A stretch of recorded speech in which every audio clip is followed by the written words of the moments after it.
Hi, hello beautiful people, and welcome back to my channel. My name is Lauren, and today we are going to be doing the mid-year freakout tag where I talk about all the books that I have read through the first half of the year. So obviously I wasn't filming and uploading videos during the first half of the year through like the end of May. So I wanted to do a wrap up to talk about the books that I've read, or at least the ones that I feel like should be highlighted. And I felt like the best way to do that was through the mid-year freakout book tag. This is a tag I've never done just because I feel like my channel is always somehow on hiatus, or I feel like I haven't read enough to really do this tag, but I just felt like it would be the best thing to kind of wrap up my reads at the beginning of the year. Now, I have not read a whole lot of books since the start of the year through May. My reading really kind of picked up through the end of May and then obviously now through June. So I don't know, there might be a lot of repeats on here, and there's definitely going to be books that I didn't finish. So you're gonna have to bear with me. I'll also have timestamps below as well, and then you can check that out as well. So I don't really have an exact number of how many books I've read from January through May. I have them listed on Goodreads, but there's actually at least two that I know that I don't have on Goodreads because I never finished them. One I didn't even want to mark as like a DNF, and so I just returned it in the KU library.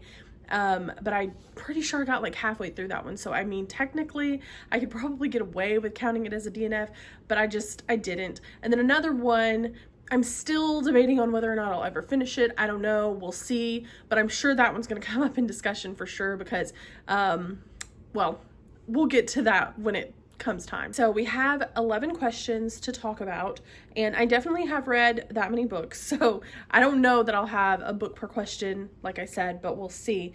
The first question is best book so far, and that is the easiest question maybe on this list because it is none other than Book Lovers by Emily Henry, and this is the book that really put me back onto reading this year because my reading was very, very slow and I wasn't necessarily loving everything that I was picking up. I had a couple of books at the beginning of the year that I really enjoyed, but this one just really was like, oh my gosh, I love this. I'm ready to get back into it. I'm ready to pick back up the camera and talk about the books that I'm reading. This is phenomenal. I love it. Give me more. And so in Book Lovers, we follow Charlie and Nora, and they both work within the literary world in New York City. And during a trip that Nora takes with her sister, she also finds Charlie happens to be in the same small town, and they keep stumbling into each other, and they've had these run-ins in the city and they didn't exactly get along within their workplace.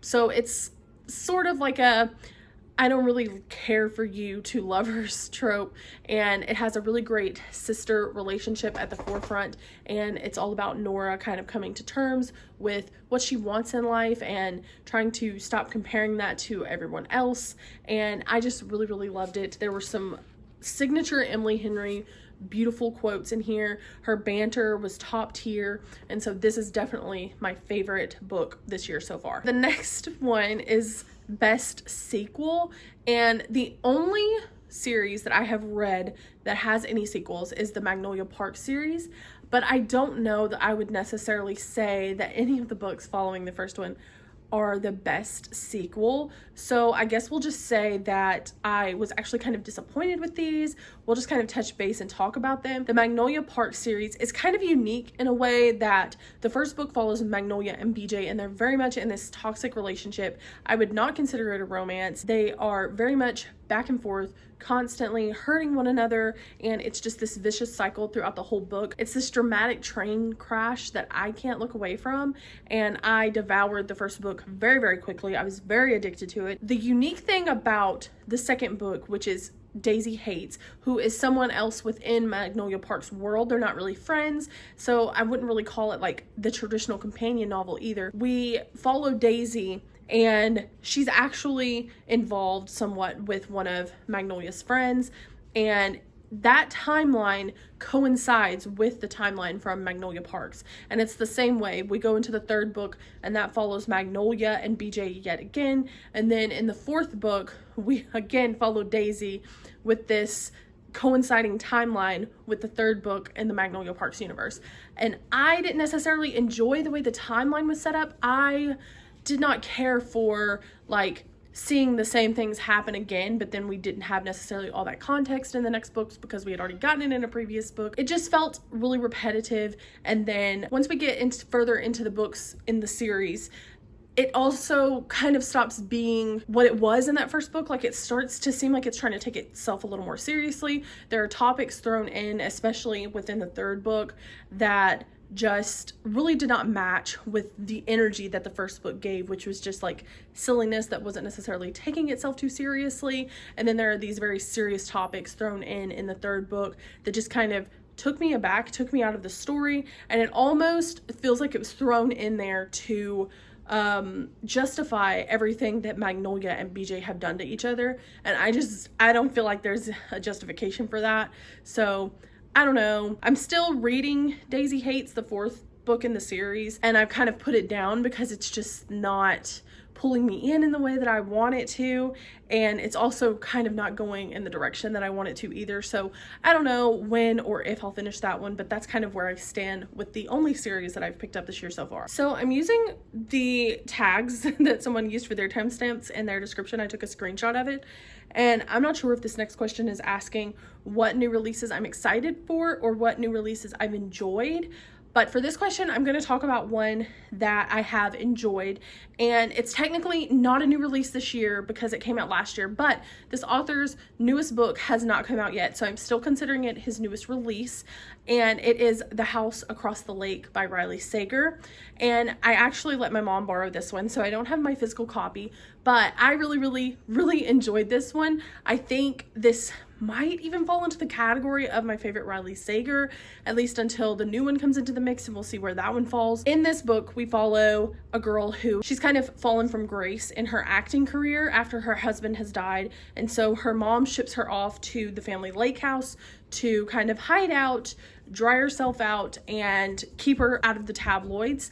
And so while she's there, she's still drinking, and she's watching the couple across the lake that is this model, and she's married to this tech billionaire. She's noticing little suspicious things about them and their relationship and how they interact with one another, and then the wife goes missing, and she's determined to figure out what happens. And so she enlists another person there on the lake to help her out to figure out this mystery, and it transpires from there. And this one goes totally off the rails.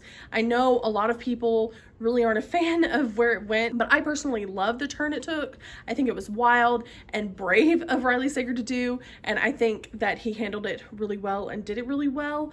It definitely surprised me, and like I said, this is now probably my favorite Riley Sager novel, I think. Of course, Final Girl still holds like a special place in my heart because it was the first of his I read and one of the first thrillers that I read, and I was blown away by it at the time. But this definitely falls into the category of like shocking, and I need others to read it as well. Next, we're going to talk about most anticipated. Now, this is the first year that I've really gotten into pre-ordering. Barnes & Noble did a couple of promotions this year where you could get a certain percentage off of pre-ordered books, and so I went in and did a couple of orders through that. So I'm going to put up a little graphic here of all the books that I've pre-ordered this year, including the ones that have already came, because those I haven't read yet and I'm still very much anticipating them, and they are still new releases.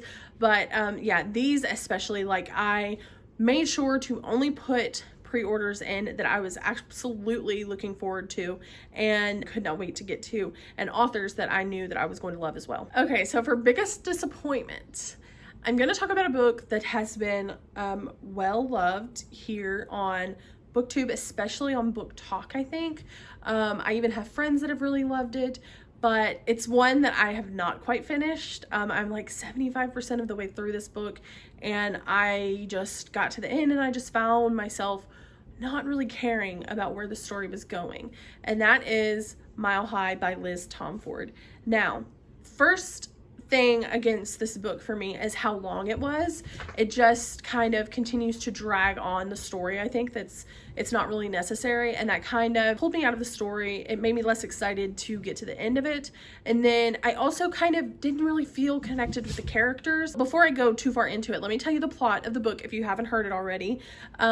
We follow Xander's and Stevie is actually newly appointed to be a stewardess on a private jet for this hockey team out of Chicago, and Xander's is like one of the star athletes on this hockey team. Well, they butt heads after that first flight, but there's also supposed to be some kind of chemistry between the two of them, and they end up not being able to stay away from each other. But it has this like forbidden aspect because Stevie isn't supposed to fraternize with anybody on the team or she could lose her job, and then Xander's, on the other hand, has this bad boy image that he's supposed to upkeep for the public's sake, and his agent is like very against him dating and seeming like a decent guy, I guess, which that is a lot of the part that I have trouble connecting with. The plot of him like keeping this bad boy image, I don't know, it just kind of seems unrealistic to me. Maybe I don't really know the hockey world that well, but I just find it hard to believe that people are going to just stop following this hockey team because this guy suddenly has a girlfriend and he's not like just out sleeping with everyone. Which brings me to another point. We're supposed to believe that Xander's doesn't align with this lifestyle that he is portraying in the media, but he is literally playing into that bad boy player image by hooking up with all these girls. I feel like it would have been much more believable if we literally saw him pushing that to the side. Like, that's what you see in the media, but that's not actually what I'm doing. But in reality, it is what he's doing until he meets Stevie, of course. But like, still, it just never clicked with me. And then as far as like the two of them, I didn't necessarily always feel the chemistry. I've heard that the sequel to this, The Right Move, which actually follows Stevie's brother and Stevie's friend, who is the other flight attendant on the plane, is actually a lot better, and it's a basketball romance. So I don't know, I might pick that one up. I still think I might finish Mile High just because I'm so close to the end, and it would be interesting to see how it all plays out, how it's wrapped up at the end. But I don't know, that maybe that one's just not for me. Like, a lot of people love it. It could just be me. So take that how you will. For biggest surprise, I'm going to go with Ninth House by Leigh Bardugo. And I would say this surprised me because I was not expecting to love this as much, only because I didn't truly know the premise before I picked this up. But I just knew that everyone really adored this and that it had like a darker feel than the Shadow and Bone series, which I don't know if I'll ever pick that one up. But the sequel came out this year. We picked this up in Mel's Patreon Buddy Reads. And this story follows Alex Stern, who gets this invite to attend Yale because she can see grays, which are just ghosts.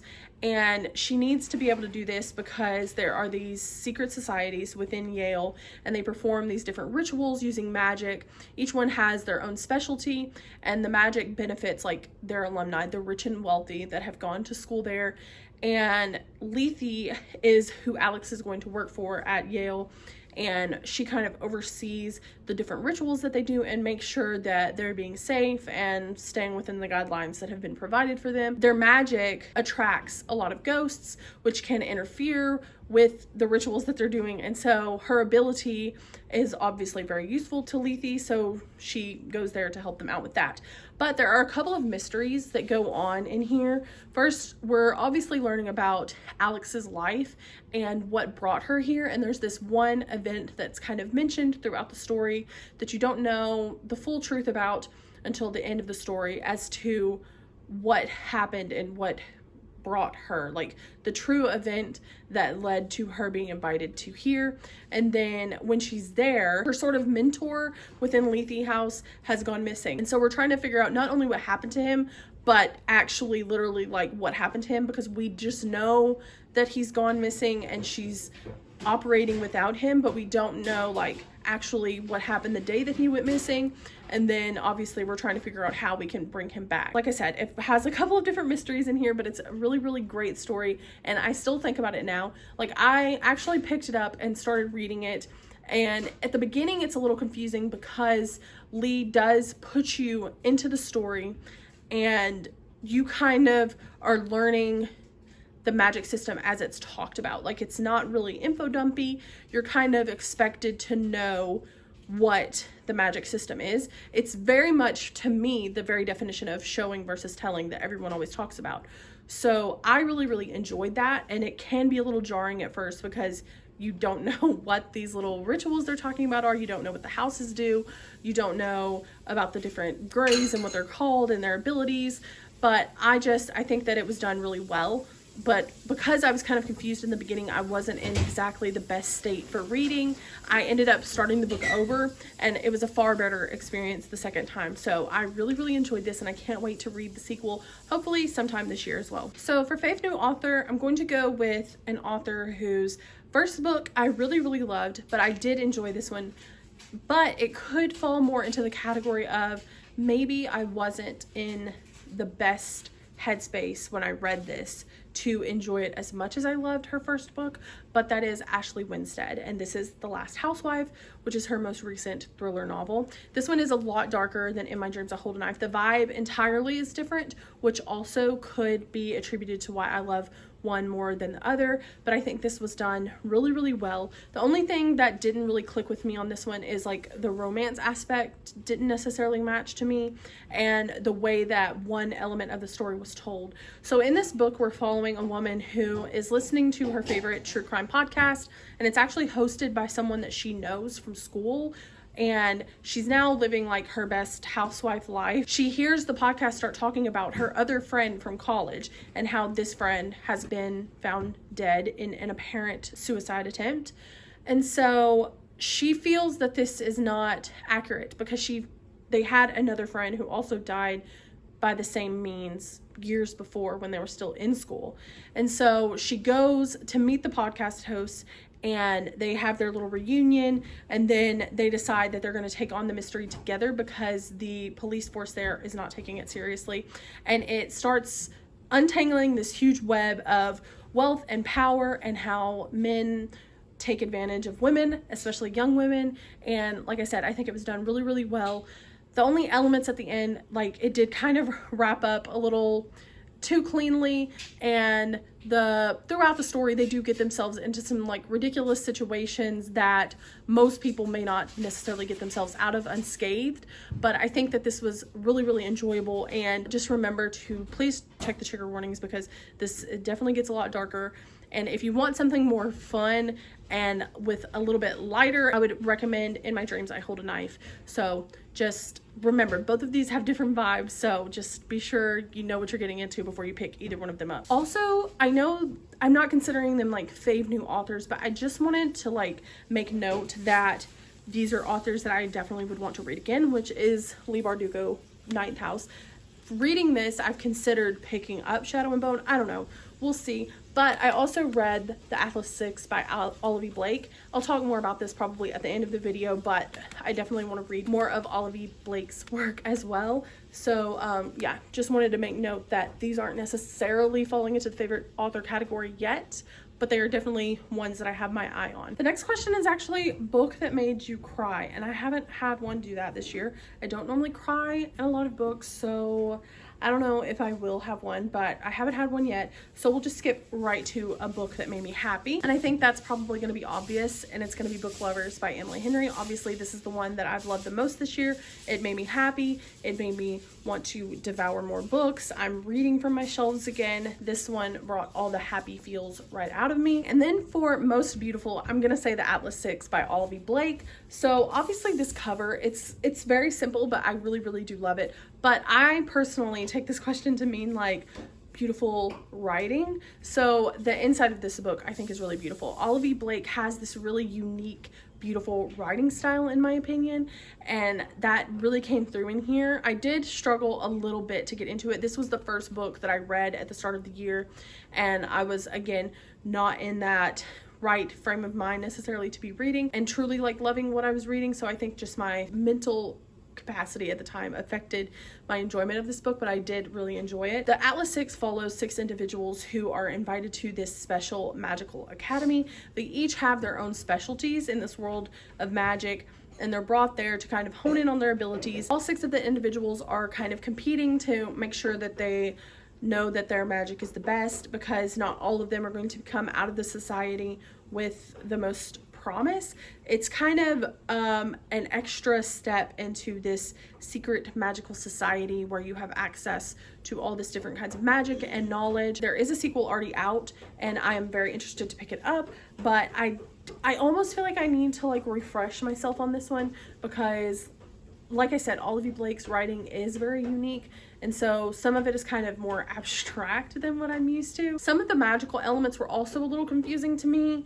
I'm hoping that they're more expanded upon in the second book, but I will say too that the ending of this, the plot twist, was also very surprising, and I really liked where it went, and it's definitely opened up a lot of possibilities for the sequel to go all kinds of different places. And I haven't seen a whole lot of people talk about the sequel very much, so I don't really know what to expect from it either. And then of course the last question is, what books do you still need to read? I have a ton. I have like 180 books on my physical TBR that I'm trying to read now.